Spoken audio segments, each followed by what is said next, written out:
Today I'm going to be talking about two different things that I struggle with, and I'm assuming that most people with ADHD also struggle with. So the first one is time management, and time management specifically with ADHD. So how do I deal with this? Like, I know a lot of people who have ADHD, they take on more things than they can.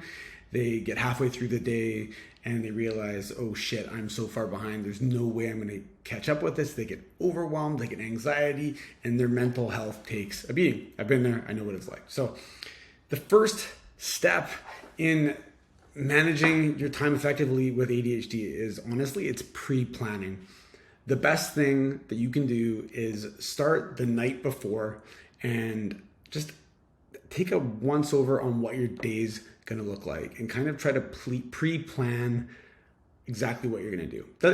Things are going to go off the rails. Things are going to happen that you don't intend to happen, but just getting started the night before is a huge help. And then I like to segment my day up into smaller parts. So an hour long blocks are usually what I shoot for. Sometimes half an hour if it's all I've got. I also like to make sure that I have time between meetings and that I don't have to do something creative later on in the day when I have less ability to focus. I personally focus better in the morning when my stimulants have kicked in, my coffee and whatever else I take to deal with it.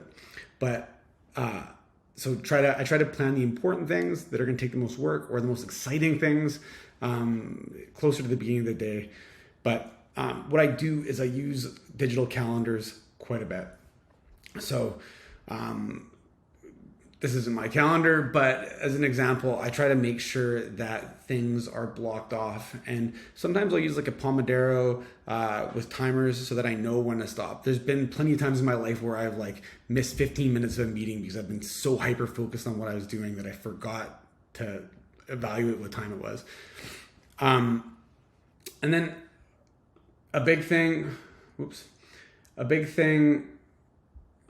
that you should look at is prioritizing your day. And you can use a tool like the Eisenhower box for task categorization.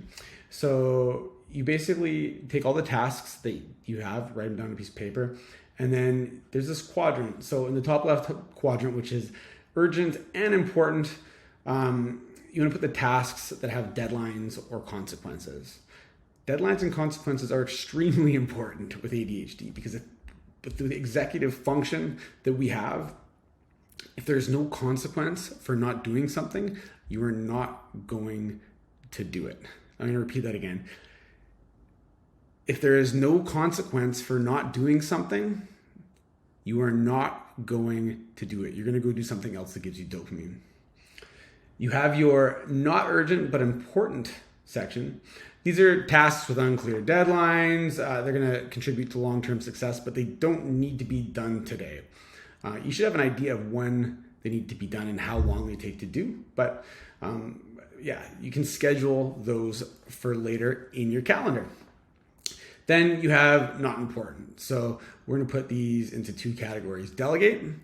I'm not saying that tasks that you delegate are not important, but they are tasks that might not need your specific skill set, or tasks that other people who do can do for you. And then the final category is the delete section. These are distractions and unnecessary tasks. So sometimes I get in the habit of figuring out or being interested in some new thing, which is totally common for people who have ADHD. And I'll wind up spending 30, 40 minutes a day doing it, or I'll get obsessed with a new crypto when it comes out, or whatever the shiny object of the moment is. If it's not doing something positive for your life and you're getting obsessed with it, delete it. Just stop doing that thing. Then, recently I've done a few of these and I feel so much lighter. The next thing, I'm going to be a little bit more brief on this, is organizing tasks with ADHD. Again, you can use this Eisenhower Matrix. It really helps. I would also suggest using some simple organization structures. Like, this is what I like to use. I love to put everything on a piece of paper. And the reason why is it's so nice to scratch something off. I have a tendency to lose things in Trello boards and Asana and Slack and every other tool that, like, it's so many things to keep track of. I just lose it. So for me, I gotta have tactile paper. If I don't have tactile paper, I'm not doing it. If I could show you my desk right now, it's kind of a disaster. And I spent probably 15 minutes this morning trying to clean it up so it wasn't. A clear desk is a clear mind. Stuff everywhere does not contribute positively to your actions. Clean up your environment to clean up your thought process. I know it sounds stupid, but it's funny how much more at peace you are when everything around you isn't a disaster.